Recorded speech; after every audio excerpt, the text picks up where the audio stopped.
Okay, so the Andromedans tell you that the Alpha Draconans are here now. Where? There are 1,833 of them that have been living underground between 100 and 200 miles beneath the surface.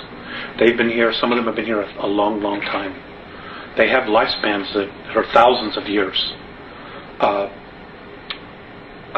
They're carnivorous. They're not friendly to mankind, at least the ones that are here. Are you saying carnivorous, they eat humans? Yes. And they won't eat a dead human. It has to be alive at the time of the killing. Their preference is children. And we've been told, you shouldn't talk about that. There are other people say, well, you better not talk about the reptilians. Well, bull. Why not? According to the Andromedans, they're responsible for 31,712 children disappearing in the last 25 years from the United States. These children were food. And I'm supposed to just shut up and not say anything about it because people don't want to hear it?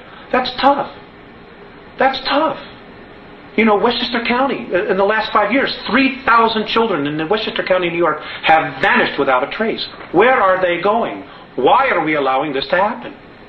And why should people stay in denial about it? Now, how are they able to do this? How are they able to do it? How are they able to come up out of this from underground and do it? Or do they have... There are tunneling systems everywhere. They're being helped by the Greys, and also there are groups within the higher echelon that are actually helping them acquire this. So human beings are abducting the kids and giving them to the Greys, who in turn give them to the Alpha Draconans? That's right.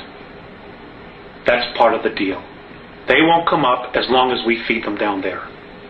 You understand? It's about human beings selling themselves out. The echelon attitude here, the needs of the few outweigh the needs of humanity.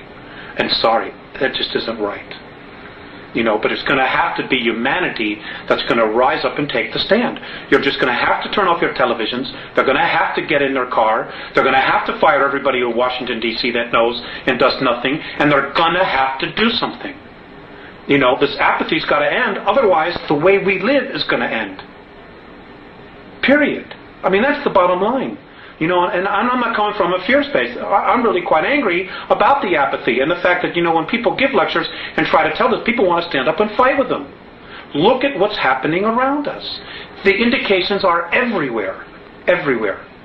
The truth is now an obscure thing. The lie is the norm. There's something wrong here. What's wrong with this picture? Sorry, I'm getting crazy. No, you're not. You're expressing frustration, I think.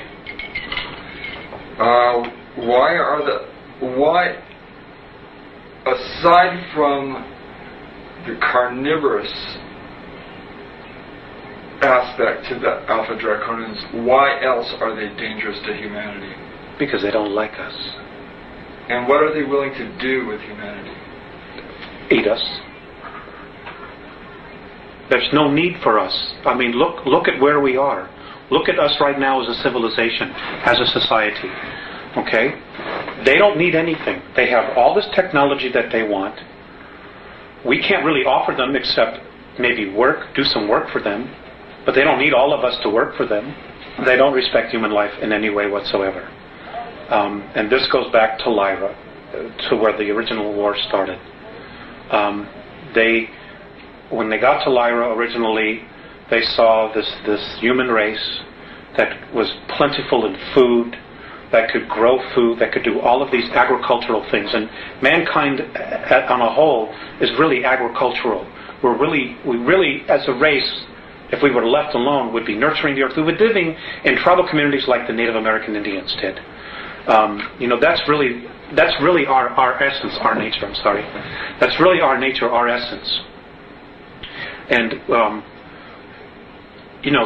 the cities and the culture that we're living in now has totally cut us off from the land, from what our real essence is, which is nature. And we're starting to feed off each other now. It's like so bizarre. I can't.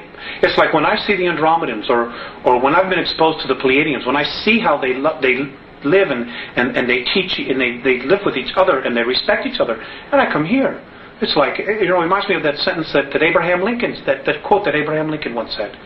If you are above the earth looking down, you could be an atheist. But when I'm on the earth looking up and seeing the heavens, I know there's a God. It's like the duality. And I think enough of us, more of us, really need to start taking the perspective that what we're doing here isn't right. We need to get in touch with what's out there, with just the whole idea that, God, how did we get here? What makes me be here? As opposed to going home after work, turning on TV, watching 3 hours of television, going to bed, getting up the next morning, going to work, and doing the same thing over and over and over and over again, like robots. Throw the televisions away. Just throw them away. Okay, what are the physical characteristics of the Alpha Draconans? What do they look like? I don't have that. Maybe it's in the car. They're ugly. I mean, they think we're ugly, too. And I guess it's all a matter of perspective and belief system. In my belief system, and I'm only taking responsibility for me, they're ugly. They're anywhere from 7 to 22 feet tall. They can weigh up to 1,800 pounds. They're reptilian. The ones that have stubby tails, if you see one that has no tail, he's of the warrior class, or the worker class. The longer the tail, the higher their rank. When you see one with long tails, with winged appendages, he's considered royalty. Whenever you see one, you ought to just run like hell. You shouldn't approach it. You shouldn't provoke it. Just get the hell out of its way. Just get out of its way. Just run. There is a way to kill them. If you can't cut off their head, they have two hearts. There's one here, underneath this armpit, and one here. Or, if you can't get to that area and you need to slow it down, you need to hit it right above its groin area. It has a very large liver. You need to wound it there to slow it down. It is not something where man-to-man combat you're going to be able to deal with, because they apparently have the strength of 12, 15 men. They're incredibly quick. They're incredibly psychic. They know what you're going to do before you do it. If they get here en masse, we got real problems. Real problems. What do the Andromedans advise human beings to do if they encounter an Alpha Draconan? To leave. You leave its space. Get away. To get away. What if they can't? Then they can't. And if they can't? They'll usually be killed. And what do have the Andromedans spoken in any detail about what a human being should do if they are in that position? For karmic purposes? Look, that's not karmic at all.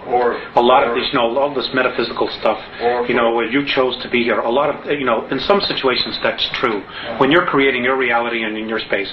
But when you're being invaded, that's not karma. That's a violation of free will. If your free will is being violated, Alex, what should you do? You should ask for help. Okay. Ask for help. Put a call up to God. Put a call up to heaven. Put a call to the Andromedans, the Pleiadians, whomever. Just put a call up and deal with it. I don't know. That's just the nature of the beast. They don't like us. We're considered a food source for them. For them. We're a food source for the Greys, but in an entirely different way. Have they taught us to be carnivorous through the belief systems? Have they taught us to eat meat and eat flesh? Well, it lowers the body's vibration. It lowers the body's vibration. So, if our body vibrated at a higher length, we would spiritually be evolving regardless of what our religions were teaching us. And they can't have that. They can't have us being free. They can't us not being in control, because then we're responsible for ourselves. So as we move away from eating meat and more towards vegetarianism, we begin to raise our vibrational level and break this cycle. It helps. Not everybody has to stop eating meat.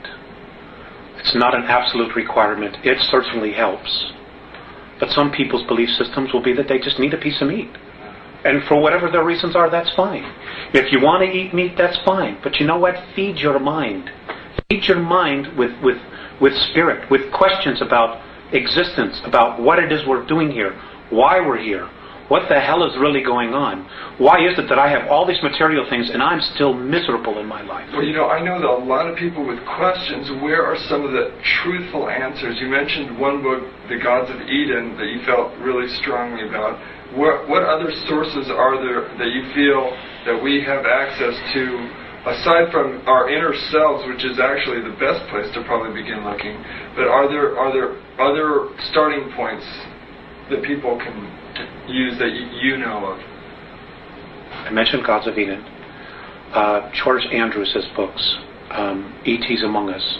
There's a lot of information in there that not only deals with the E.T.s, but also the world political government, which right now is very dangerous for humanity, because it's part of the Great Plan. It's part of their regressive alien plan to keep us in jail. Okay, do not pass go, but keep us in jail. Oh God, suddenly I draw a blank. Okay, just as you think about it, interject it into the conversation. Okay. You mentioned throw the television out. Are television programs conditioning our youth into accepting these hostile beings, do you think? Or is that just human beings doing anything for a buck? I don't necessarily know. I don't know. But the violence is desensitizing. Violence is just a way of life now. We've been taught that. We've been programmed that violence is just a way of life. So when we see really violent acts, oh, that's too bad. Well, honey, what's on Channel 7? Or what movie are we going to rent tonight? That's what it's come to. And it's wrong. It's absolutely wrong. There is no reason that any of this has to occur at all. It really doesn't. And a lot of it is the responsibility of the people.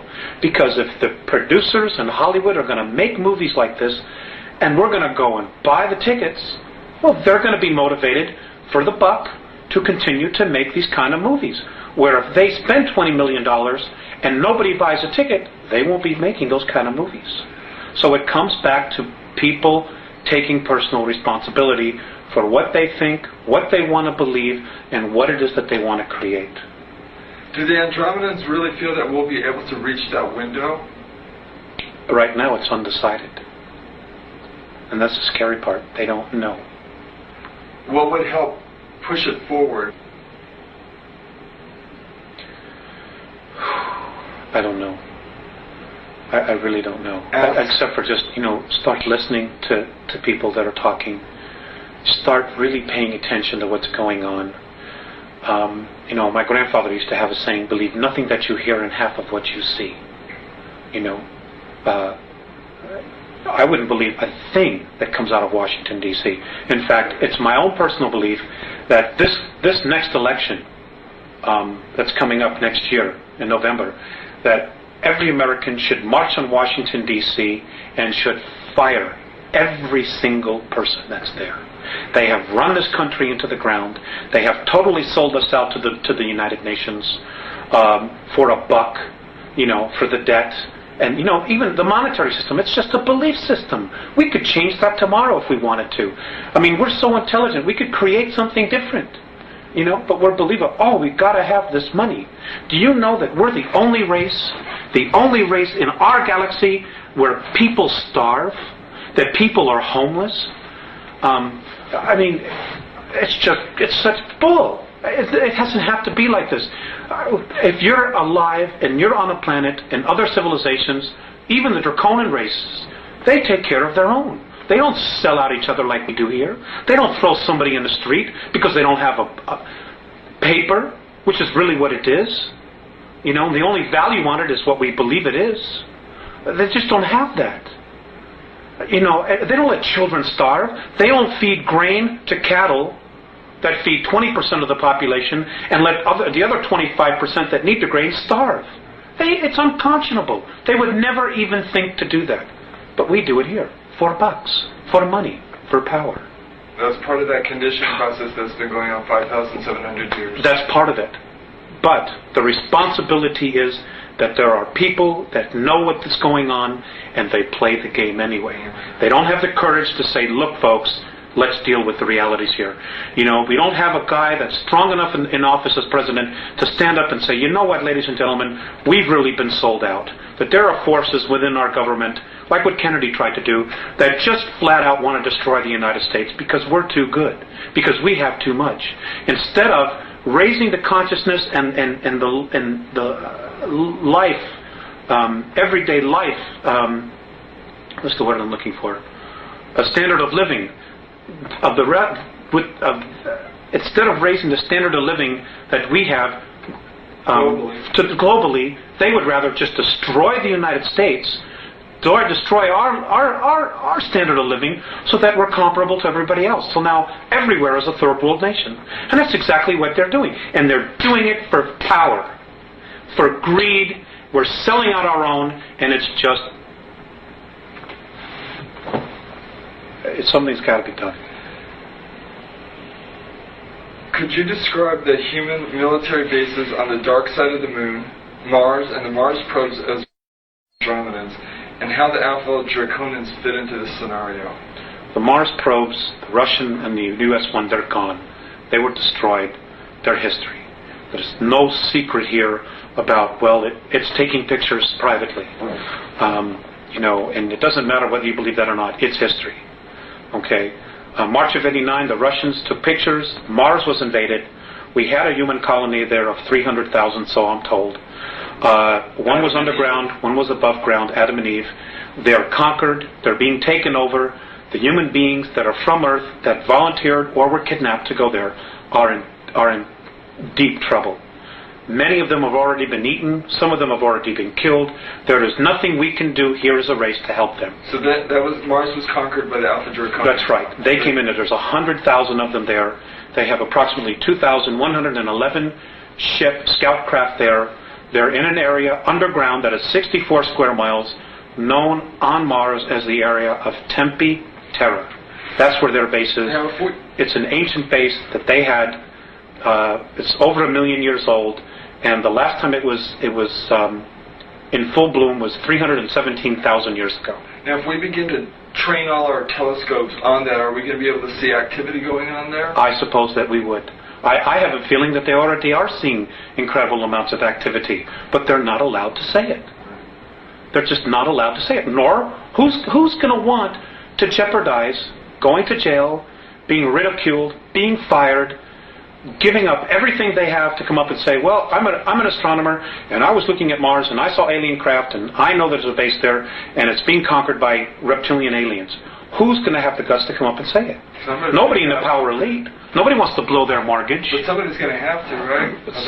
Yes. But eventually, it's going to be too late by the time they do it. Is that what you're thinking? Yes. And that's exactly what the Andromedans are thinking. You see, there are people probably saying, well, God, why don't they just come down and save us? There's a lot to that. Number one, if we're rescued, we don't permanently evolve ourselves. Number two, we won't take responsibility. If something goes wrong, we can always blame it on them. Number three, it doesn't just change our reality, it changes their reality as well. Number four, the Andromedans and most of the other benevolent races, they don't want to have to come down here and babysit us. That's not their job. It's not their job at all. Now, in the way you told me that... And number five, let me just add this. Look at how we've treated our Earth. Look at how we've trashed it ourselves. They're like, why should we come down here and help you when you don't want to even help yourself? Or even make the effort? The cleaning up the planet, we're giving to government bureaucracies. Here's $3 billion here. There's $10 billion there. Here's the Superfund to clean up toxic waste, $20 billion. And the place is getting worse. That's not the problem. The problem is on an individual level, on an individual basis. Just don't create plutonium anymore. Just don't create styrofoam anymore. Just tell the industries, the corporations, because we're the ones who control it. We're the ones buying the products. We won't buy it unless you fix it. End of story. Period. We need to change it. It's our planet. We are the bulk of humanity. It isn't the corporations. It isn't the Fortune 500. It isn't the Committee for 300. And it isn't the Trilateral. We could fire all of them if we had to. Period. But it's coming together and it's doing something about it. And it's going to have to be grassroots, and people are going to have to start doing it soon. Are these leaders going to, if we do raise up and do a grassroots uprising, wouldn't they order the military to quell that like they do at Kent State or any other political demonstration? They probably will try. They probably will try. You're absolutely right. You're absolutely right. But you know what? Let's take an example of the American Revolutionary War. 4% of the population of the colonies actually rose up and fought the British. Only 4%. The rest stayed home, stayed in the pubs, drinking ale, doing whatever, and waited to see who would end the war, to see who would win. And then when we won, everybody wanted to take credit for it. But it was really only 4%. Those heroes. And those 4% changed the face of the world. Well, 210, 12 years, whatever it is now, we're right back at the same place where we're being called to do exactly the same thing. But the paradox here, Alex, would be then that if we begin to war against ourselves, that's going to exactly fuel the whole fire that's going on. Maybe for a brief time it would. Until one side surrendered or saw the light. Do you know much about the New World Order? Do you know that they're building concentration camps to put millions of people in? Do you know that the United Nations has got 300,000 troops in the United States right now that they're going to use to confiscate weapons? And they're sending our active military troops out of the United States so they won't be here when this happens? Are you aware that that's going on? Do you know that just off the coast of just south of the border in Veracruz, there are 300 tons of Soviet military equipment ready to invade? I mean, this is that there are states actually wanting to secede from the Union. Yes, there are 9 different regions. The United States has already been designated to be split up. They're getting ready to totally dismantle the United States of America. And the only real part of the United States of America, and I get so angry with this, is Washington, D.C., 68 square miles. That's really all that is the United States. We are in the Republic of Arizona. People in California are in the Republic of California. It is those separate republics that make up a United States. Washington, D.C. has totally manipulated everything. We're no longer the United States, what the forefathers founded. It isn't that at all. And in 1992, the Congress approved the UN Charter. Well, what people aren't aware of, because it wasn't printed in the press, in the newspapers, in our controlled media, is that because it's a treaty, it supersedes the Constitution of the United States. The UN Charter is now the law of the land, not the Constitution anymore. And in the UN Treaty, Articles 55 and 56, look it up, folks, prove me wrong, state that the United States Congress no longer has to abide by the U.S. Constitution. As of 1992, the United States of America ceases to exist. They just haven't told the people yet. And they're not going to tell them until after they have outlawed all weapons, after they have totally regulated the Second Amendment and taken everybody's firearms away, so you can't fight, so you can't stand there and be free anymore. This is all part of the plan. This is why the Andromedans are so strong about trying to make the awareness here in the United States, because not only does it control media, but there are some incredibly strong spiritual essences here, people here, and we did this no less than 200 years ago, and many of the souls that were there then have incarnated again, and they're here. Jefferson is alive, their soul. Franklin's alive. Kennedy's back. Bobby Kennedy's back. Martin Luther King. Andrew Jackson, Lincoln, they're all back in physical form. They've all incarnated, they're all here in the United States. Because right now, this is where the battle is, between light and dark. You've got the Greys over us, you've got the Reptilians underneath us, and between us you've got humanity, of the human. You've got the American people, all of the world, but you've got humanity sandwiched in the middle, wondering what the hell is going on here. Let's talk for another 10 more minutes. Okay. What is the ultimate agenda then of the Alpha Draconians in relation to Earth and to this part of the galaxy? They do not want our galaxy to move into fourth and fifth density consciousness, because they lose complete power. But it will anyway, won't it? Not necessarily. There are no guarantees. There are no guarantees. There's no guarantee that Earth is going to go into fourth or fifth density. There's no guarantees that the entire galaxy is going to get there. Because if that were the case, they would probably just leave us alone and not give a damn what was happening here. No. You see, the Draconians are third density. They're physical just like us. They can only move into fourth density by mechanical means. If we move into fourth and fifth density, they've lost their playground. They've lost control of what they want to control. So they're fighting like hell, trying to hold everything back. Because if they can hold everything back, then again, it's a form of power, of control. Now, it's such a mess. Alex, how do the Andromedans plan to remove the Alpha Draconians? You said they're the bullies are the strongest. Can they not be? Apparently, the universe has created its own way of doing that, and maybe this is a good place to end. In the beginning, and here's the history of our universe, where it was created. The Big Bang Theory is essentially right in its simplicity. But apparently, what happened was, as vibrations, as the universe starts to excel in light, this way. There are pockets, and you have to look at it as a holographic projection of light. When you put a shadow into a light, it creates a variance of the light. Well, apparently what happens is things that don't ascend or choose to take higher consciousness, they get very, very heavy in weight or in light, whatever you want to call it. And as everything starts to exceed up, bulges, dips in light are created, in frequency are created. And what happens is negativity forms, because of its weight, its heaviness, forms into these pockets. Well, what happens is they form a sac.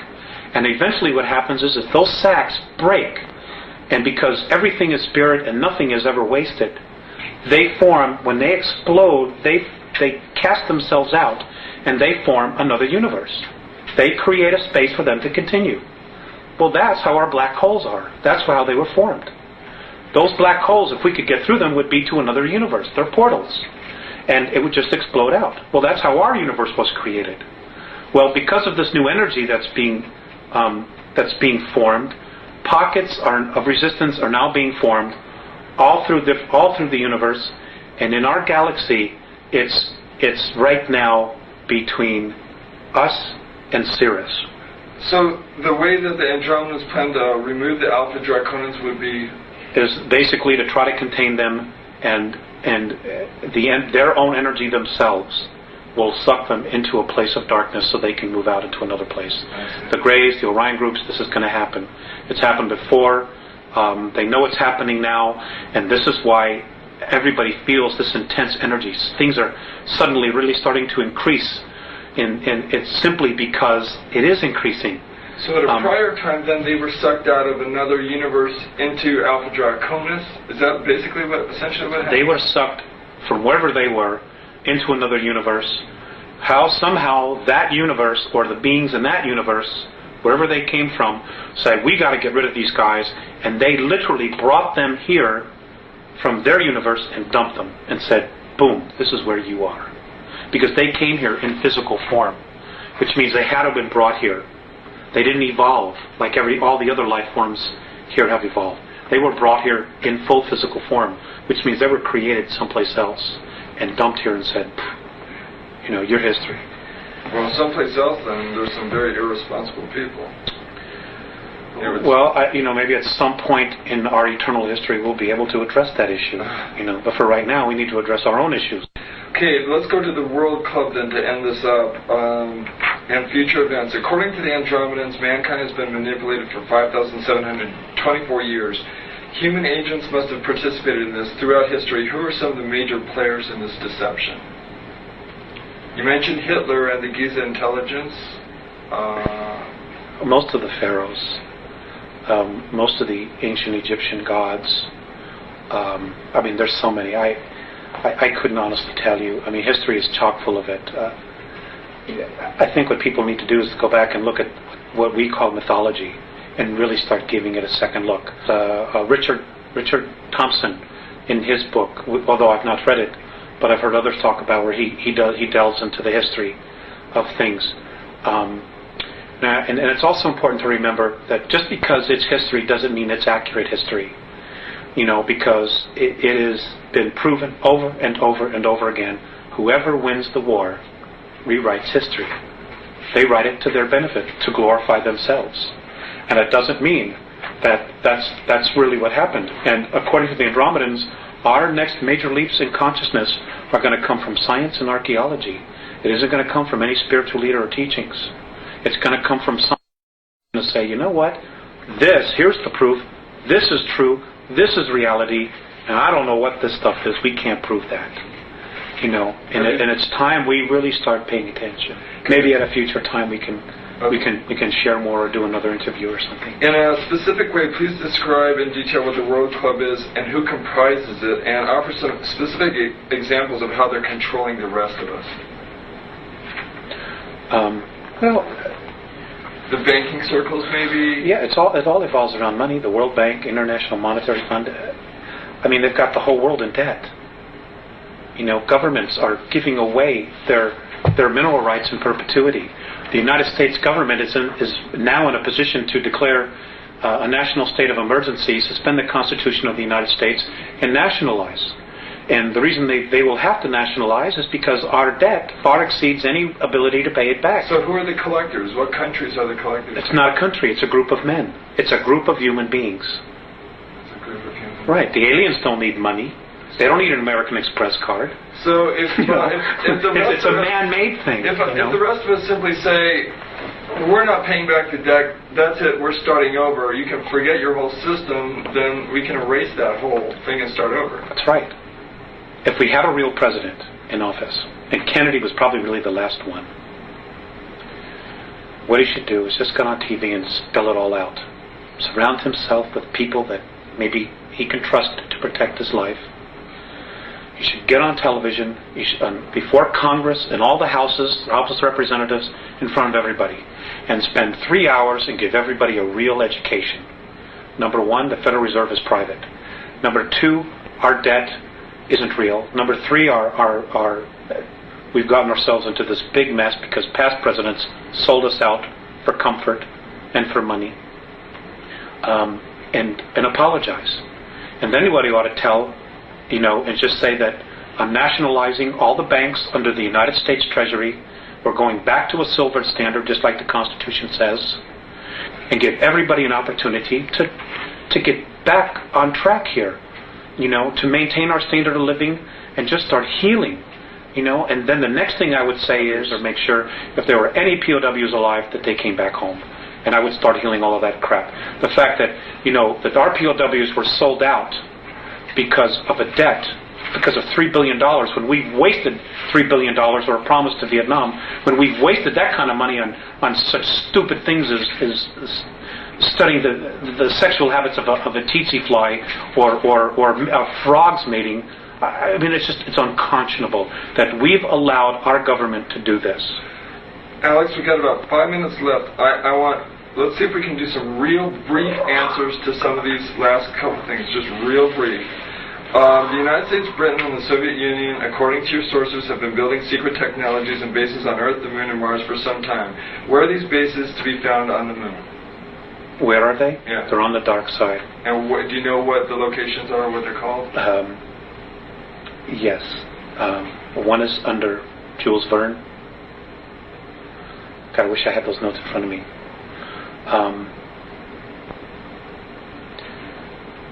Let's come back to that. Okay. Have they told you anything about Area 51?